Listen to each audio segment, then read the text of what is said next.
Hello पिलामाने जय जगन्नाथ। आज आमे पढ़िबा कारक काहाको कहा जाए, कारक केते प्रकार और कौन कौन संबंधबद्ध विभक्ति और संबंध पद काहाको कहा जाए। पूर्व भाग रे आमे पढ़िथिले विभक्ति काहाको कहा जाए, विभक्ति केते प्रकार और कौन कौन आमे पढ़िथिले।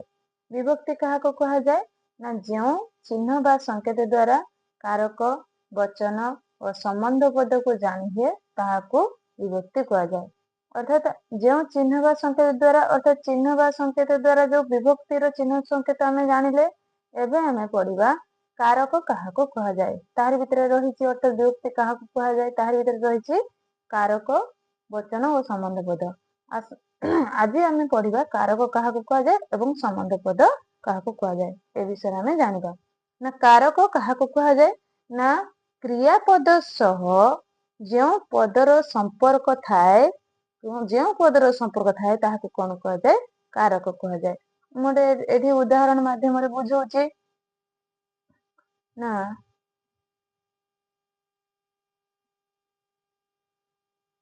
राम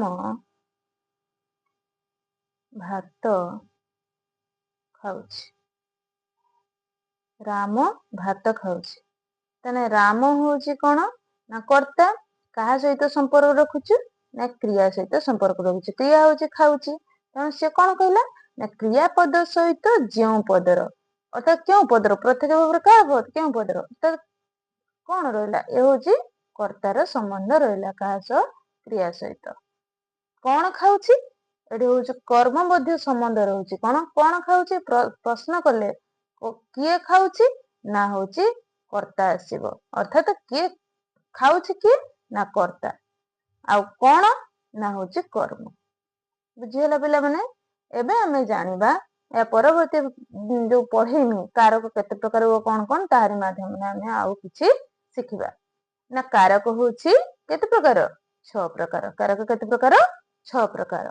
कोन कोन ना कर्ता कारक प्रथम व्यक्ति, कर्म कारक द्वितीय व्यक्ति, करण कारक तृतीय व्यक्ति, संप्रदान कारक चतुर्थी व्यक्ति, अपादान कारक पंचमी व्यक्ति, अधिकरण कारक सप्तमी विभक्ति। एबे हमें उदाहरण माध्यम रे जानिबा। कर्ता कारक प्रथम व्यक्ति कोन ना आगे ओडिया लिखुछि तापर संस्कृत लिखिमि। मु विद्यालय को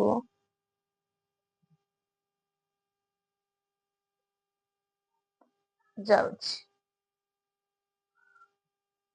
कर्ता के मु एटा होछि कर्ता।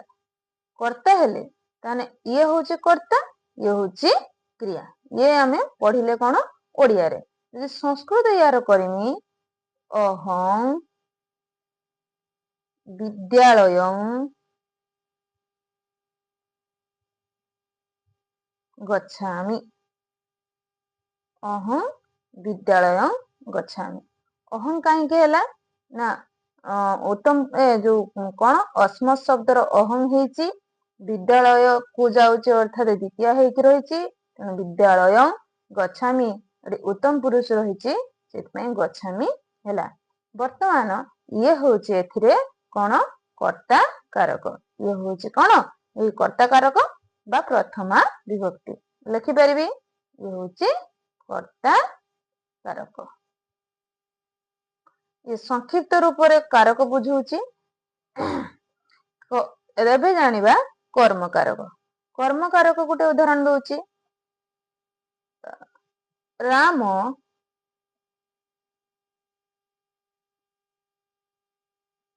विद्यालय को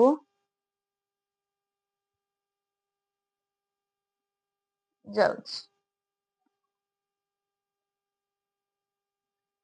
राम अर्थात राम एठी के ना कर्ता, विद्यालय को कर्म, जाउछि होछि क्रिया। राम होछि अर्थात किए जाउछि राम अर्थात किए जाउछि। यदि प्रश्न करा जाए अर्थात एठी हमें कहि परिबा कर्ता काहाको कहा जाए ना कर्ता किए लगाई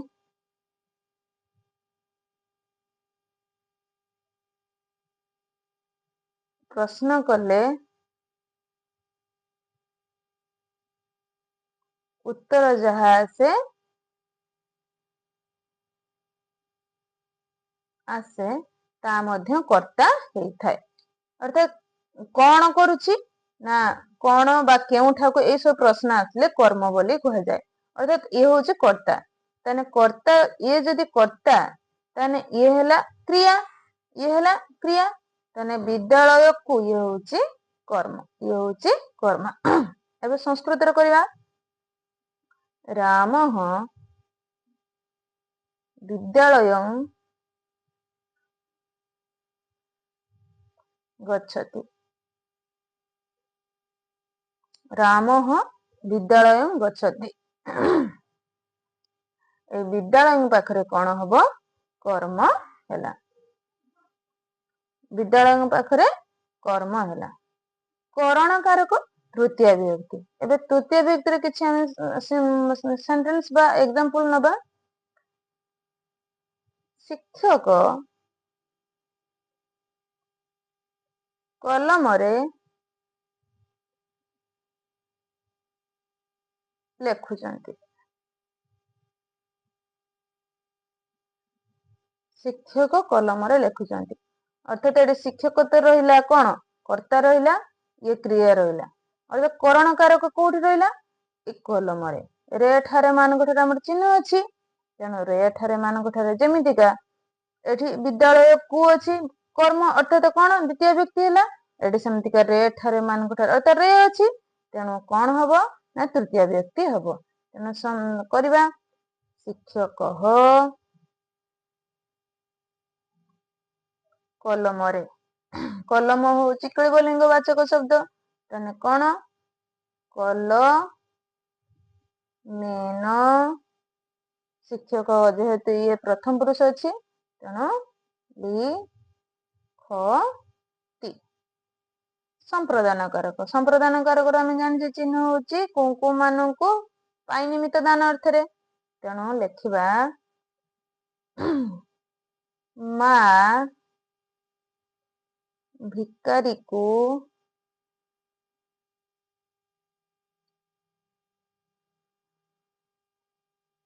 ଅନ୍ନ ଦେଉଛନ୍ତି। କଣ ହବ? ଦେଉଛନ୍ତି ଅର୍ଥାତ ଦାନ ଅର୍ଥରେ ବୁଝଉଛି।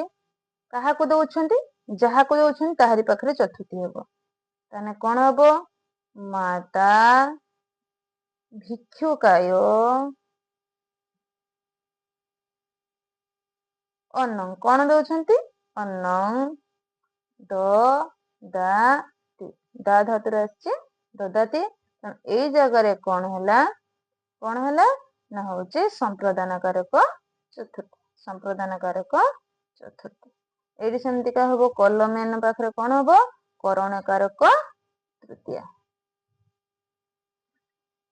ସେମିତିକା ଅପାଦାନ କାରକ ପଞ୍ଚମୀ। ଅପାଦାନ କାରକ ପଞ୍ଚମୀ କଣ? ନା ଯାହାଠାରୁ କଣ ବିଚ୍ଛେଦ ହଉଥିବ ଏବଂ କଣ ହଉଥିବ ଚିହ୍ନ କଣ? ରୁ ଠାରୁ ମାନଙ୍କ ଠାରୁ। ମୁଁ ଲେଖିପାରିବି ଗଛରୁ ପତ୍ରଟି ପଡୁଛି। ପଡୁଛି କଣ ହବ? ରୁ ଠାରୁ ମାନଙ୍କ ଠାରୁ ଅର୍ଥାତ ବିଚ୍ଛେଦ ହେଲା, ଅଲଗା ହେଇଗଲା କାହା ପାଖରୁ? ନା ହଉଛି କଣ ଅଲଗା ହେଲା? ନା ଗଛରୁ ଅଲଗା ହେଲା। କଣ ଅଲଗା ହେଲା? ପତ୍ରଟି। ତେଣୁ ଗଛରୁ ତାହେଲେ କଣ ହବ? ବୃକ୍ଷ ଶବ୍ଦର କଣ ହବ? ବୃକ୍ଷ ଶବ୍ଦର ପଞ୍ଚମୀ ହଉଛୁ ବୃକ୍ଷାତ୍।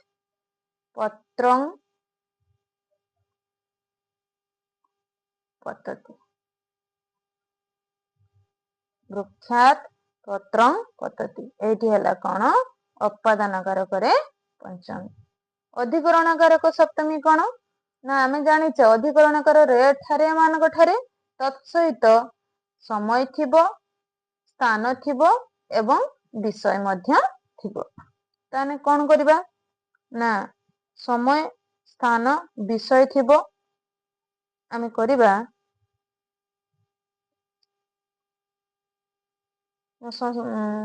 କରୁଛି ବିଷୟ। ରାମ ସାହିତ୍ୟରେ ନିପୁଣ। କଣ? ରାମ ସାହିତ୍ୟରେ ରେ ଅଛି ଏବଂ କଣ କରିଛି ବିଷୟ ମଧ୍ୟ ଅଛି, ତେଣୁ ସପ୍ତମୀ କରିବା। ସାହିତ୍ୟରେ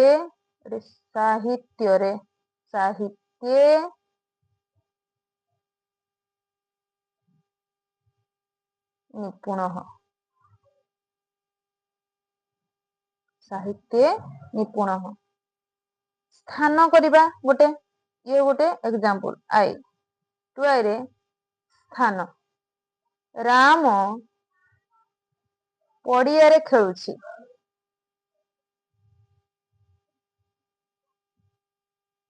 ରାମ ପଡ଼ିଆରେ ଖେଳୁଛି। କଣ ହବ ନା ଏଇଠି ରାମ ହବ। ରାମ ସାହିତ୍ୟ ନିପୁଣ। ଏଠି ସେମିତି ହବ ରାମ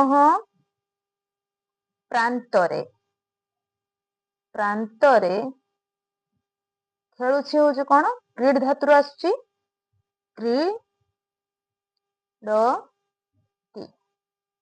ସେମିତିକା ଇଏ ହେଲା ବିଷୟ। ଏଠି ହବ କଣ ନା ଏଟା ମଧ୍ୟ ଅଧିକରଣ ସପ୍ତମୀ, ଏଟା ମଧ୍ୟ ଅଧିକରଣ ସପ୍ତମୀ।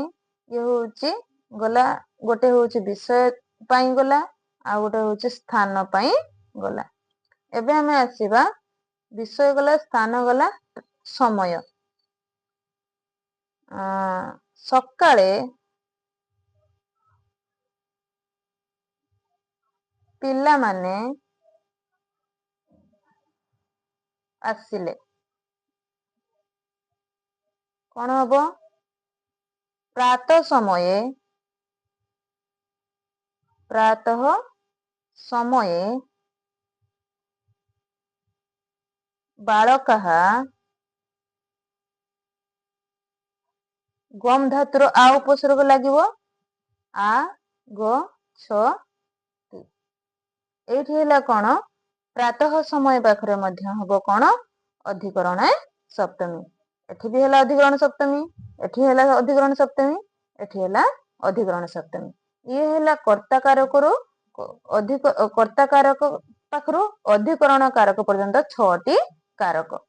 ଏବେ ଆମେ ଦେଖିବା ସମ୍ବନ୍ଧ ପଦ କେଉଁ ବିଭକ୍ତି ଓ ସମ୍ବନ୍ଧ ପଦ କାହାକୁ କୁହାଯାଏ। ନା ସମ୍ବନ୍ଧ ପଦ ହଉଛି କେଉଁ ବିଭକ୍ତି? ନା ସମ୍ବନ୍ଧ ପଦଟି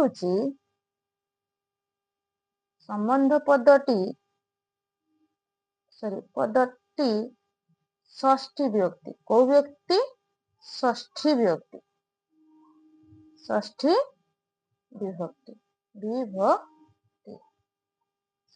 ସବୁବେଳେ ସମ୍ବନ୍ଧ ପଦଟି କେଉଁ ବିଭକ୍ତି ରୁହେ? ଷଷ୍ଠୀ ବିଭକ୍ତିରେ ରୁହେ।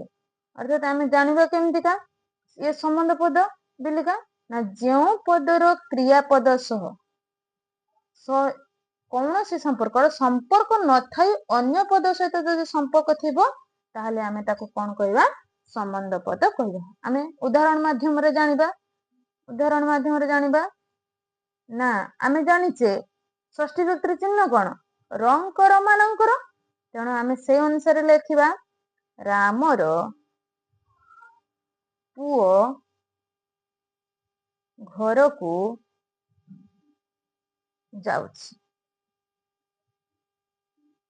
ପିଲାମାନେ ଏଠି ରଙ୍କର ର ଅଛି। ମୁଁ ଯଦି କହିମି କ୍ରିୟାପଦ ସହିତ, ସେ କଣ କହୁଛି? କୌଣସି ସମ୍ପର୍କ ନ ରଖି ଅନ୍ୟ ପଦ ସହିତ ସମ୍ପର୍କ ରଖୁଛି। ମୁଁ କହିପାରିବି କି ରାମର ଯାଉଛି, ଭଲ ଲାଗୁଛି କି? ବା ଏଟା ହେଇପାରିବ କି? କେବେ ରାମର ଯାଉଛି କେବେ ହେଇପାରିବ କି? ପୁଅ ଘରକୁ ଯାଉଛି ଆମେ କହିପାରିବା, ହଁ କି ନା? କିନ୍ତୁ ରାମର ଯାଉଛି ଏ ଭଲ ଲାଗୁନି, ତେଣୁ ଇଏ କାହାରି ସହିତ, ଇଏର କ୍ରିୟାପଦ ସହିତ ସମ୍ପର୍କ ରଖୁ ନାହିଁ। କାହା ସହିତ ସମ୍ପର୍କ ରଖୁଛି? ସେ କହୁଛି କ୍ରିୟାପଦ ସହିତ ସମ୍ପର୍କ ନଥାଏ ଅନ୍ୟ ପଦ, ଅର୍ଥାତ ରାମର ତା ପୁଅ ସହିତ ସମ୍ପର୍କ ରଖୁଛି। ଇଏ ହଉଛି ଓଡିଆରେ ବୁଝିଲି।